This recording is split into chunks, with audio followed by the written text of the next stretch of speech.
Hello, everyone. Welcome to this month's SIG meeting. Can you all hear us all right? And see our share screen all right? Perfect, thank you. I might just give it another second. So we probably want to start at 12:03, if that's okay with everyone, and because we still see people popping in.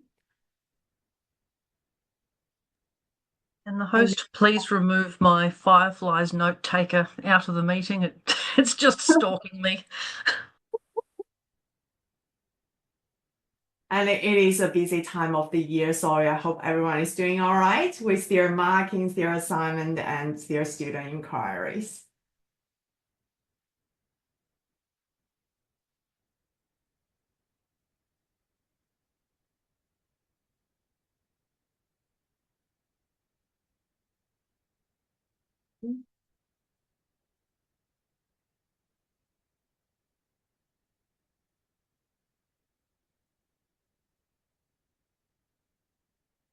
All right, so I can see the getting quite a little bit. So let's get started. So today I will want to welcome everyone to join our sixth session. Thank you very much for spending your midday with us. And my name is Jennifer Sung with my colleagues Trish and Sue and Mel. We are co-facilitating the SIG. So today we have this delighted opportunity to welcome back Professor Kelly Matthews from the University of Queensland Institute for Teaching and Learning Innovation. So Kelly is a co-author of the book that she will be talking about today. This is an open access resources for everyone to, enjoy the benefit of having the conversation with each other through this channel. So I also like to take this opportunity to personally acknowledge the tremendous support Kelly offered me during my time at UQ. So she has guided me as I navigate my way into the education-focused role and helped me to shape my understanding of writing in higher education. So I'm truly honored to have her share with us today about her expertise in this area of writing for higher education. So for those of you are new to our SIG group, so Kelly led a valuable session with us last year on writing about teaching and learning in higher ed. So in that workshop, we do explore how we write, who we write for, and how we can initiate the conversation within this subtle community while establishing our own identities. So today, what we're going to do is to continue that discussion with a more specific focus on writing in different genres. So for now, I will pass the floor to Kelly and let her to share what she has today. I will stop sharing. Yeah, thanks so much, Jennifer. Before we get started and before I share my slides, thank you for the lovely welcome, Jennifer. I learned so much from working with you, actually, too, as you do.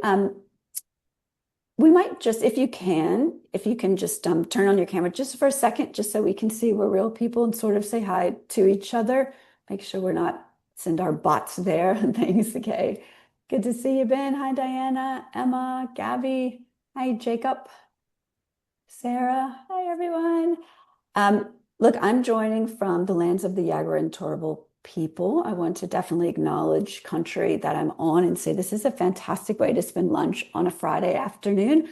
And I invite you to introduce yourself, and you can also name country if you like in the chat while I do the awkward sharing of the slides. Do you like that transition there where I distract you so you can't see me hit the wrong buttons? Let's see how I go. All right. Now you all should see my slides. Anybody just give me a kind of a thumbs up or a yes or a no in the chat, and then I can know that you can see what I'm seeing as well. Expert level distraction, exactly, Jacob. It takes years of sophistication to get that right. Amazing, everyone can see, perfect. All right, this is actually a picture of a younger version of myself. It was actually 2012. I was at McMaster University for my first ever involvement in an international collaborative writing group. And I'm just drawing on that because I will be happy to admit I have always struggled with writing. And so being a part of collaborative writing has honestly gotten me to where I have been. I've got so many people to thank and honor for that. But that's really where the work I'm going to talk about today comes from. And it all started in that collaborative writing group that led to a book. I'm also going to invite you all to, if you are on LinkedIn, let's connect, because we are also going to do something later on. There's the direct link to me as well. Please do send me an invite to connect. The QR code is also to that LinkedIn site. I'm hoping we can kind of join up and become, for those of us who are on LinkedIn kind of writing buddies, and that will become a bit clearer in a moment as well. So I'll give everyone a moment to do that if they like. And I am going to move on to say, we've kind of got 50 minutes, really kind of 44 minutes together. And so my idea for this time together is not going to be that we're all going to feel like experts on expanding the ways we think about writing, but I want to create a time and space that's really productive for you and for all of us to think a little bit differently about writing genres and the possibilities that are out there. I want to give everyone time to just consider one of those types of writing genres in more depth. I think we can do that in 45 minutes, but then also a chance to kind of reflect on that through writing, and maybe writing that goes public, but we'll spend a little bit of time actually writing as well. So it's a bit ambitious. Let's see how we go. I'll ask for your generosity if it doesn't go as well as planned. And this is a very busy slide. You can see a word cloud here: challenging, productive, and intense. And actually, that is from a collaborative writing group where I helped facilitate the whole thing in 2015. And those were the words that people used to talk about that experience of collaborative writing and writing together. I have already admitted that I have always struggled with writing. If you've had a chance to look at parts of the book, I actually tell the story of like my first grade experience where this idea of myself as a writing got molded by my first grade teacher, who I will never forget, and not for good, not because she inspired me, because I had to basically spend a lot of time proving that she was wrong in the way that she typecast me in my writing skills as a 5-year-old. But what I would love you to do now is in the chat, and you've already started, to share the types of writing you have done. I've acknowledged a little bit of the emotional feeling around that one. Great to see people introducing themselves as well. Unpublished research papers for courses. Yep, articles, blog pieces. Oh, Ben, I love writing for the conversation. Thank you. It's an act of courage to write for the conversation, I'll say, though. Good to meet you, Sonia. Yep, research articles. Yep, internal reports. It's so important. PD documents, research proposals. Yep. Oh, collaborative autoethnography. Fantastic. Reflective posters, abstracts, thesis. I love that you included that in there. That's a massive piece of writing. Edited book. Wow, blogs. Amazing. We've got like a wealth of like writing knowledge in this room. Spoofs for comedy. That I'm going to add that genre to a future book. I love that. Course textbooks. Yep. It's funny, we don't think about it anymore, but we are all probably masters of writing for assignments, right? We are all here because we were probably pretty good at school in some way, but it's another form of writing as well. Gosh, it's so great to see all those different genres in there. Thank you. So in this textbook, and again, the QR code is here. I'm going to drop the link in as well. When you open it up, it's going to look like this. I'll just drop that into the chat for you now. Did that wrong. Jennifer is probably going to help me because, again, I am not doing that right. Here we go. Got it. What you're going to see in this book, and it's one of the things with my great, amazing collaborators, but also my writing partners, Alison Cook-Sater and Mick Healy. One lives in the UK, one in the United States. I'm in Australia with many of you. And we started to think about what were conventional writing rules we all learned, that we learned it in our undergraduate. If we've done PhDs, doctorates, research courses, you learn a particular convention of academic writing. And then we started to think, but what are some of the other genres? And we kind of mix genres with platforms, if you will, but other ways that for teaching and learning specifically, they could really bring the lived reality of teaching and learning to life. My first publications were in the biomedical sciences. I've got a lot of time for that type of writing. I get why we do that in the biomedical sciences. I appreciate there's a way that we kind of write about, in this case, viral interactions. But when it came to teaching and learning, we started to think, what really represents lived experiences? And can that all be captured in an empirical research article? Are they actually lots of other ways that we can write about teaching and learning that contribute to a more holistic picture of what knowledge looks like around teaching and learning? So that brought us into case studies, literature reviews, edited collections. I'm really going to add the humor spoof to that. Reflective essays, opinion pieces, stories, social media. We even actually talk about promotion applications and awards and grants, as well as another way that lots of us in the academy have to write about our teaching and learning that can be unfamiliar and uncomfortable as well. So you've got a sense there that we spend time in the book. Each one of these gets its own chapter. And in the chapter, we talk about the values you bring to that, how you position yourself as the author in relation to readers, ways that you either lean on different forms of evidence, ways that you might write in traditional ways, but ways that actually counter what we might be thinking there as well.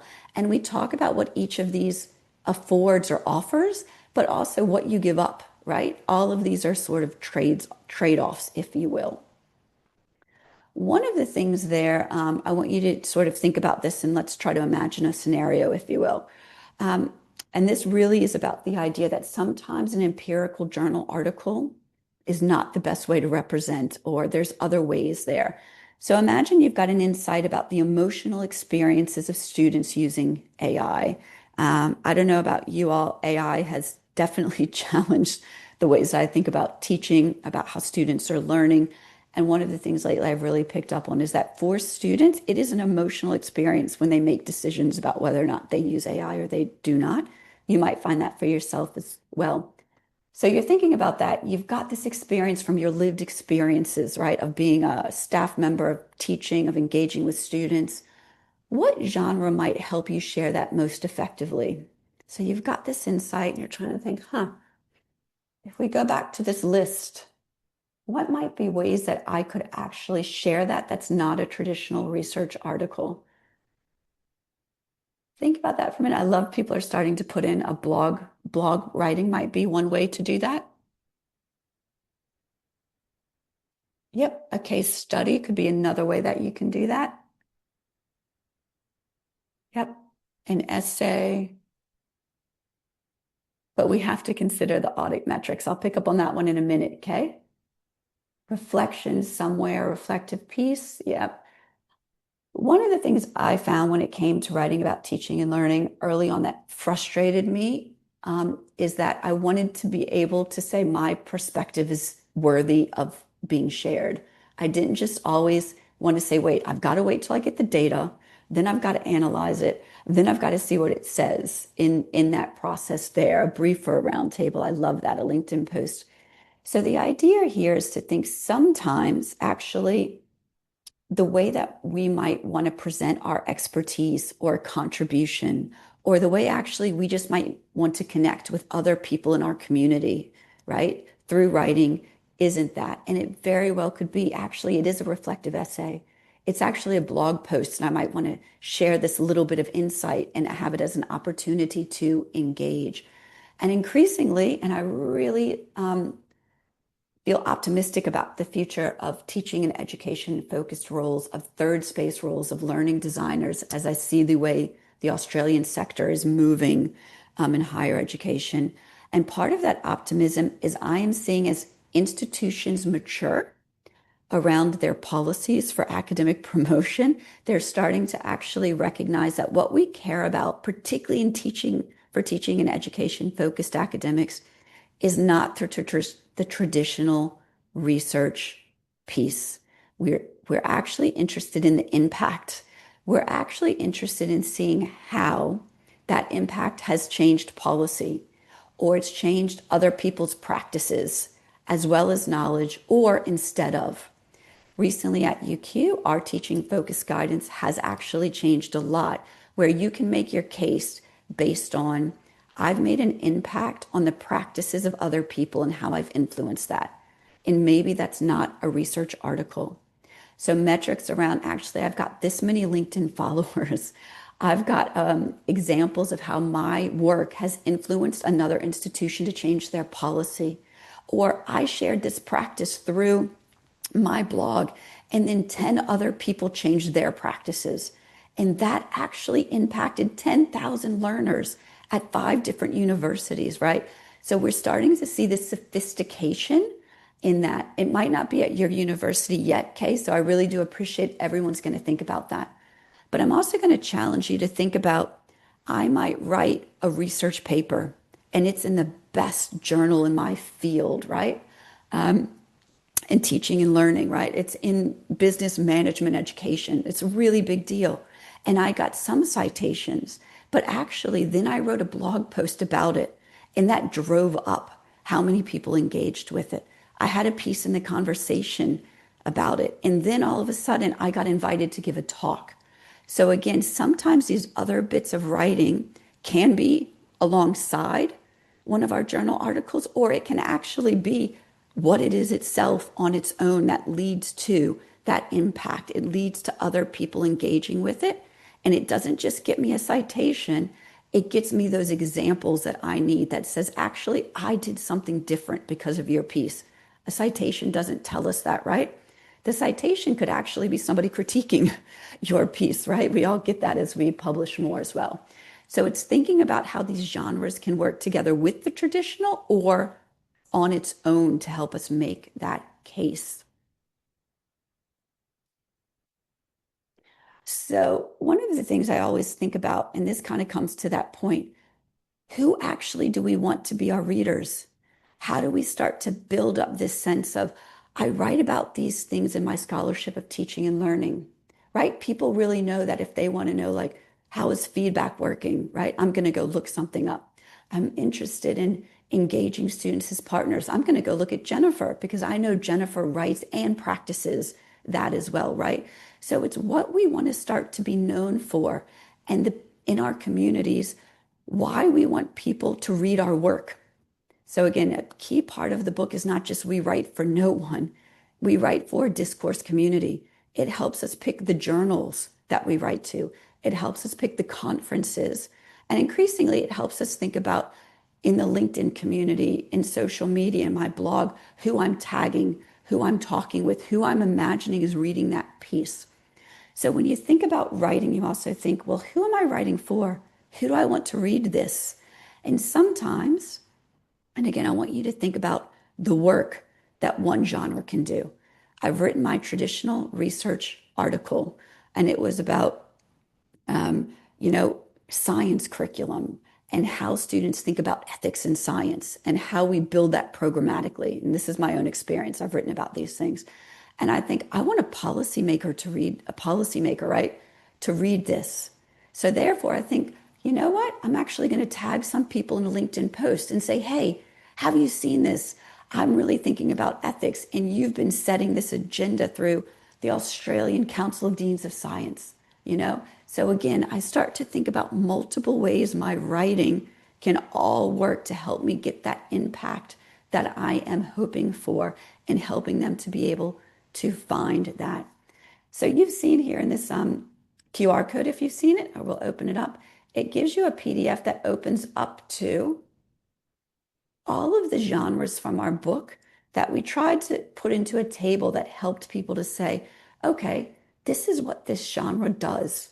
Have I thought about how I want that to link to what I hope to do through my writing?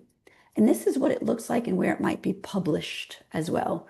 So we tried to bring some of those together, and you might have other genres. And again, it's just thinking, what are all of those? And is there opportunity of me thinking a little bit differently, of trying to reach out to another one of those genres to stretch the boundaries of the thinking about my writing to ultimately get to that impact that I hope to have? So you've got that there. And what I want to do now you've got the LinkedIn to the book. This is an experiment, so please be really, really kind about this one, and I will drop it in. I also created, if you've got an OpenAI ChatGPT account, you don't need a paid account, but you do need to have an account. You've got to log in. But what I've also created is a little AI agent that's been trained on the book and all of the resources as well. So you might say, hey, I want to actually be able to ask questions about the book and get answers instead of just searching through all the stuff. So I'm just giving you another way that you can ask questions about some of the genres. And the reason I'm doing that is because we are going to take a pause for a moment, if that's okay with you. And this is a little bit of the writing bit that we're going to do. I want to ask everyone, and I want to give us 10 minutes in just a moment. We'll all just turn off our videos and actually engage in a little bit of writing. I want you to think about one of those genres that you see. It might be a reflective essay. It might be an opinion piece. You might say, I've never written an opinion piece, but I've got something where I actually have an opinion about. Do me a favor, try not to make it the journal article though, right? Try to stretch yourself into a different genre. And I want you to take those 10 minutes and say, here's the genre. I'm going to imagine I'm writing a little LinkedIn post because I want to do a favor for my community. I want to say, hey, I've been thinking about this particular genre, right? A reflective essay. And I want to let my peers know, here's actually why I think this is really important for teaching and learning and for everyone who's interested in writing about teaching and learning. And I want you to then explain, say, this is the opportunity I think it presents for us. Here's who I think it can help and what it can support. And for some of you, I find having sentence starters really useful. Some people like a question prompt, or you might want to say, again, start by filling in the blanks here. So I want to share my thoughts about this genre of writing, and here's about what, and think about what you really want to be known for or are known for. It might be feedback, right? It might be teaching. It might be about assessment design. It might be about AI. It might be about supporting other academics to teach better, right? So it's the thing you're known for there. And you say, this genre appeals to me because, right? So you answer those two questions and you come to the next one. The opportunity I think this presents for chemists, scientists, curriculum leaders, program developers, directors of teaching and learning, early career subtle academics, right? So what I'm going to ask everyone to do is to, on a blank sheet of paper, you can use AI to help you or not. Increasingly find I'm using AI to collaboratively write with. It's up to you. But take 10 minutes and try to write out this. How does that sound to everyone? Amazing. I am going to ask everyone, turn off your audio, turn off your video. I'm literally going to give us 8 to 9 minutes, and then I'm going to pull us back together again. Amazing.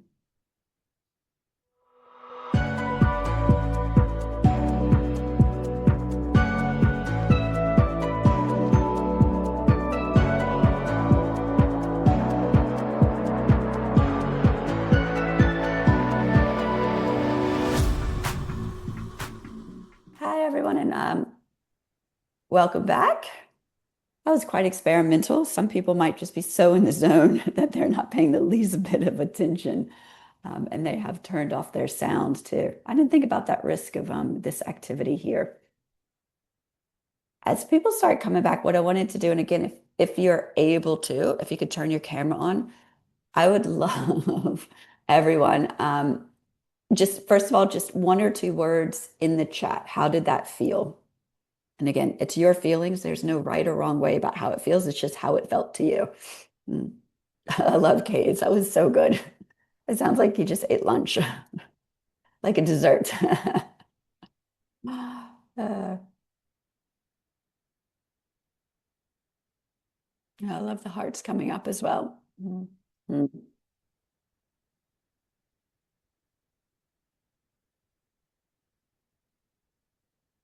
Yeah, Trisha, I definitely am. I am a very repetitive writer. I've just learned to embrace that about myself. I say the same thing over and over again, and then I have to go cull.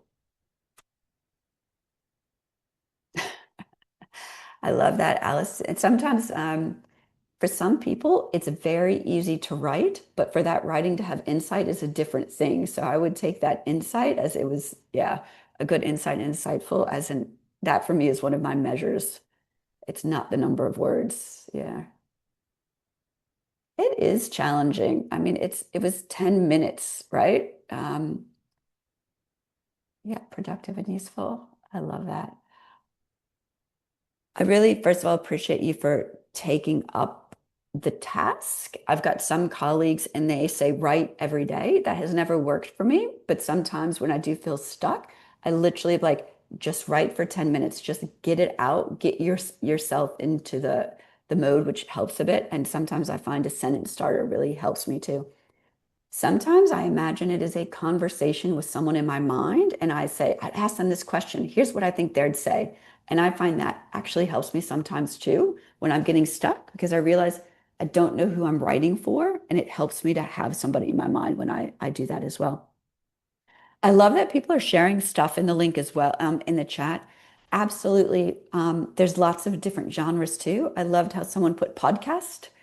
I've also written a couple times at dialogues where you actually write it out as a dialogue and the reader can read the conversation. I love those as well too. So I love that you thought about it. Absolutely a short time. Does someone feel like they've got the energy? I know it's a Friday afternoon, the courage to just unmute and talk a little bit about the genre they picked and what they actually said about it, why they think what they thought it offered. So just you basically someone's going to give us an overview of what they wrote.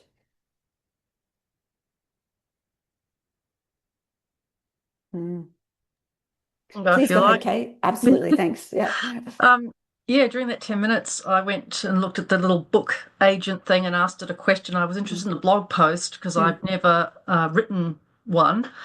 And so I like the parameters of 300 to 400 words. So I asked, interested in sort of telling people about the use of autoethnography as a method for supervising postgraduate students.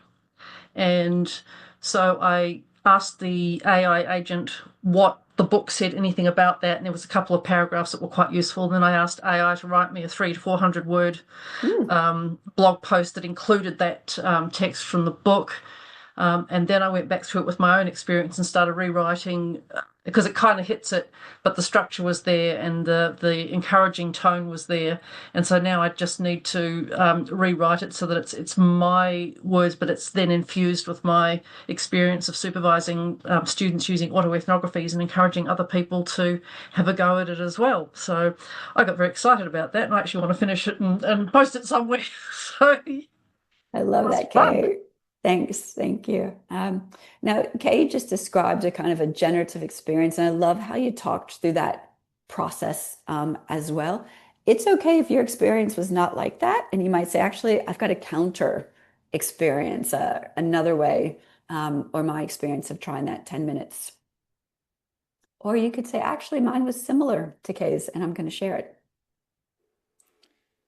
Mine was a little bit similar. I wanted to write about short form video, like social media style stuff, partly because that's my most well used muscle. I come from video production, is my background. And I thought, oh, let's try this with ChatGPT. And as soon as I said LinkedIn post, the first line that came back was hot take, reading academic papers is hard. And I was immediately turned off and just no. But sometimes in the process of trying to get ChatGPT to write what I want, I ended up writing, I don't know, maybe half of it is my own words and the other half is paraphrased of what it spat out. And it's kind of, I think the restrictions of short and here's, essentially your topic sentences, so to speak. Sometimes those restrictions are a lot easier to work with than, write any number of paragraphs. Oh. That can be quite hard, I find. Yeah, thanks, Jacob. I loved a few of your insights there too. Yeah, really valuable. Someone else.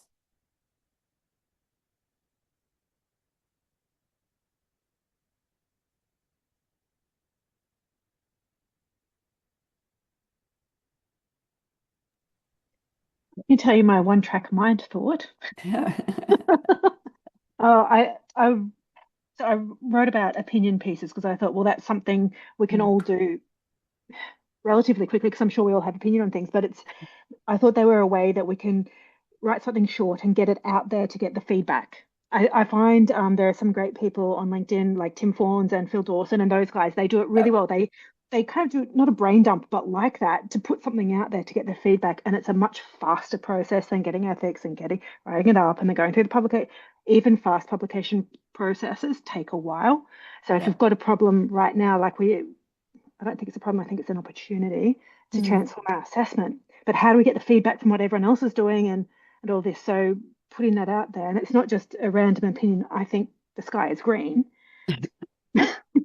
Well, it's kind of grey today, but anyway, it helps us. Like there's some foundation there, and there's some rationale for why we think what we think and how we might approach it. But getting that feedback from others and being more collaborative in how we do it, I think that's really important for us, particularly these days. So it's like the speed of it and getting the feedback and seeing what others think about, am I crazy or not? I love that, Trisha. Thank you. I often ask myself, like, is this a crazy idea or not? And yeah, I want to test it out with people. And I love that you mentioned two people who I've got a lot of time for. Tim Fawns, who I think is a LinkedIn guru. And I think Tim is a really good example of a teaching and education focused academic. Because, I mean, has got some great publications, but really it is his LinkedIn that is his biggest source of impact and influence. Love Phil Dawson's as well. And my goal is that soon we will name females when we think about those good LinkedIners, because there is something in it where it does feel like you're promoting yourself, but actually what you're doing is trying to engage. And I think when you flip that to, I'm not trying to up myself, but actually I'm trying to engage in a conversation and contribute, it feels easier to do stuff like that. Yeah. I love what's happening in the chat as well. And it just goes to show you too, like how much through, like we've gotten used to getting feedback through writing. And so again, that brings us back to, I'm going to circle back to this idea. You need to think about your whole kind of writing ecosystem and opportunity. And that's really about thinking differently about genres. It might just be one thing that you are thinking about. And you might say, I'm writing an empirical research article, but actually I'm stuck with this. It's like one student quote, wow. And you go to LinkedIn and you say, look, I've got this student quote and it makes me think this, other people. And it gives you a sense of like, actually people are reacting, or a comment actually helps me to think about how I need to discuss that. And then, the paper comes out. And then you think, how am I going to make sure though that I help people translate this? Because for me, the scholarship of teaching and learning and why I care about it, why I've stayed in this community, is because at the end of the day, it's about practice in people. It is not just about theory and abstraction in papers. So I want the paper that I've published to be translated to practice. So then I might write a piece. Or Ben has just published a great piece, and I might say, oh my God, Ben wrote about this, and this is what I'm going to do differently in my practice because of it, right? So then I've just promoted Ben, but what I've gotten in the habit of is writing, right? And I might use ChatGPT, and like Jacob, I think that ChatGPT is very good at lots of words, but normally doesn't have insight. I can help it shape the insight, but it gets me over the blank page that I might have in that process. So I don't have qualms about doing that either. So really thank you all for doing that. I'm just going to come back to a couple more slides before I open up for questions, but was there anyone else who wanted to talk about that 10 minutes or their genre or that experience of the writing? Ben, please. I was just going to briefly just share that I was thinking I don't do a lot of storytelling. So I started out writing a bit about storytelling and thinking about that. And unfortunately, the process of writing led me to probably focus more on another genre. I ended up structuring it more like a blog post, I realized. But, thinking about how I tell stories or when I've had opportunities to tell stories made me think that actually we don't tell many stories about failure and so on. And that took me down a different direction. So even within the 10 minutes, I went on a bit of a journey, and I even interrogated your custom GPT to just say, like, how have people looked at this or thought about this? And it gave me a few ideas. So I thought it was interesting. Just the act of writing, like we all know, really did help to structure my thinking. What was I really getting at, and what was the actual point that was important? So Yeah, just without sort of blathering on too much, it was a really useful reminder that 10 minutes can really help to order my thinking on something as well. Yeah. And there's something here I'll just pick up on, Ben, that first of all, thank you. I loved that. I love the storytelling, but there's something that happens when you free yourself from genre, even it's an article in this, and you actually think, actually, what do I want to say? Because at the end of the day, no matter what you write, it should be driven by what you want to say. And for Mick and Allison and I, why we wanted to write this book and particularly bring in this expanded idea of not just how many you can use, but to really represent the lived experiences, the realities, the subjectivity, and also the facts about teaching and learning these days. No one genre can capture that, if you know what I mean. Like, it is just too complicated. There are too many ways to come at it. And there's a risk when we only all try to come at it as a research article or as a book chapter. And sometimes storytelling or vignettes that recapture, right? They actually do more for a person and have more impact. So how do we make sure that we're really, truly representing the lived realities? And how do we make sure how more people bring that gets counted as knowledge instead of doing that? So there's actually a little bit of a subvertive radicalness that goes into the with practical and the pragmatic in there as well. I'm going to open it up for questions, but what I'm going to do is just circle back quickly to a couple points. Thank you so much, everyone, again, for that willingness to share in the chat, but also to unmute and talk through. Here's my challenge to you, and it almost goes to Kay's point. My challenge for everyone is to actually polish that up. And Ben, maybe it's actually the importance of storytelling, or maybe you just say what 10 minutes of writing can do for you, right? But take that what you've started there, polish it up, and post it on something like LinkedIn or something else, right? Just pick somewhere to put it out into the world. If you do it on LinkedIn, tag us, right? Tag your friends. If people could drop in their kind of LinkedIn URL and we can all connect. Because there's something there where what we can do as part of this community is to respond and put a comment. Again, and just to start that process of, this is a little bit of the back and forth that we can have. And this was the going public part of what you're doing here as well. And again, so that's my challenge to everyone. I don't know about you all. I need a timeline where I can go on forever. Do it by Monday, and let's see where we get to. Not only will it help to grow this community and this connection, but what we can do for each other is that little bit of boosting and to just kind of affirm for people. Because at the end of the day, writing doesn't matter if we haven't got readers, right? It is actually this relational process that sometimes we forget when we write. It is about people, especially with teaching and learning. I'm going to come back to this point that came up. It's so important. Of traditional outputs do matter, right? But so do these fast, sharp, more interactive forms of writing. And again, so does this expansion about what gets to count as knowledge in teaching and learning and the scholarship of teaching and learning. And ultimately, we've got to remember what our values are. I don't care about what I do if it can't make a difference for the everyday interactions of teachers and learners. That's what I care about. That's my sort of thing. When I write, that's the impact, and that's where I want it to land. So that's always in my mind, which is why I don't write overly theoretical, abstract papers. Alternative forms actually increasingly do matter, but alternative forms matched with traditional research outputs, if you're in that type of an institution, they work together actually, because it's about being a member of the community that we are all a part of. And that recognition increasingly, it was a big step at UQ, and it took 15 years for UQ to move from, someone in science writing about teaching and learning has to publish in Nature. That's the only way we can really say that they count. To actually know if you can demonstrate how your work, your practice through writing anyway, has impacted other people in those ways that I said, UQ now has a place for that. So again, I think, and this is why I'm optimistic about the future of higher education, as we increasingly realize that teaching matters in the university, as we kind of swing back to, it was all about research, to actually know our purpose here is about educating people for society. I think we're going to see more and more of these non-traditional outputs actually coming back into the lens, if you will. So I want to say thanks to everyone. I put a handout in there, but you've got the agent. I'd be curious to think hear your views. That agent has not been tested a lot, so please don't, you've got to use your critical thinking with that as well. Let's become friends on LinkedIn. Let's keep writing and talking, and we've probably got 1 or 2 minutes before we've all got to jump off. If there are any questions or comments or gratitude or anything you want to share for the group.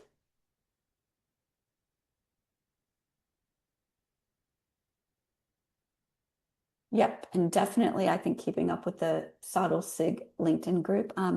I will start with a little bit of gratitude. I just want to say thank you to Trisha and Sue and Jennifer. It seems like it's kind of easy to do this, but actually it takes time and energy, and they have created this space where we could do this today. So thank you so much for doing that, you three, and for the rest of the team involved.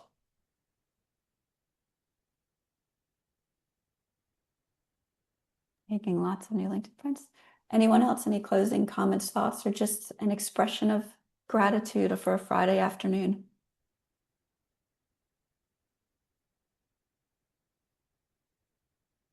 Yeah, thanks, Finn. We're all in writing mode. Everybody is like, I'm not talking. I'm just going to write into the chat. Fair enough. You know what? If you've got 30 more minutes, you should spend your time writing. Oh, Gabby, you're going to talk. Please go ahead. I just wanted to tell you that we started a little reading circle Oh, amazing. at UNSW, just a couple of us, and we met every week to read a chapter of this book. Oh, wow. And That's awesome. we sort of teased it out and spoke about it and looked at how the idea could connect to our own writing. So yeah, just very grateful for you and this really interesting book. So thank you. Wanted to give you that feedback. No, that's lovely, Gabby. Thanks. And you know what? Maybe your little writing group will write the next version of that book. Well, our little writing group has an idea now coming out of our little writing group and the experience and how that actually impacted us as academics and our academic identity. So we took a lot out of it, and hopefully a sort of different kind of writing project for us as well. Yeah, amazing. I look forward to reading that, Gabby. Thanks. That's Sure, lovely. I'll tag you in it, Kelly. Cheers. Sue.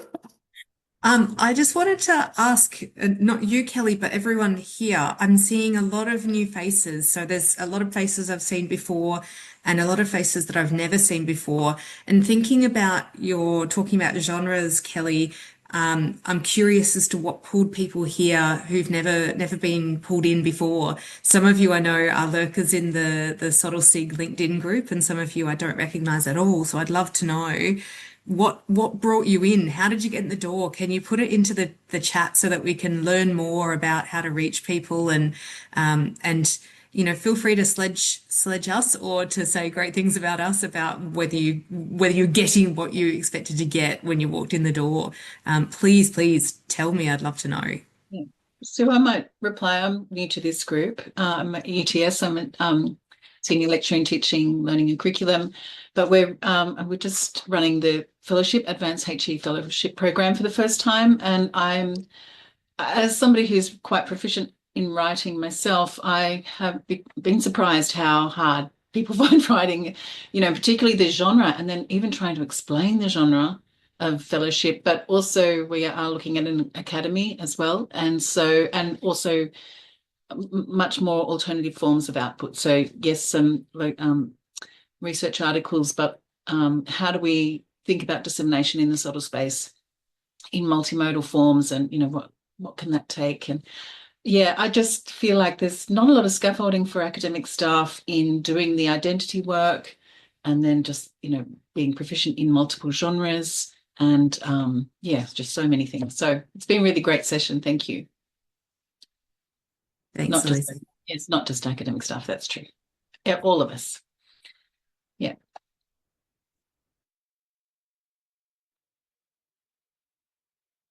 Amazing. So I'm aware of the time, and I've broken my rule, and we're 6 minutes over. So I will say thanks to everyone. Hey, we're connected on LinkedIn as well. I look forward to all of our paths crossing again.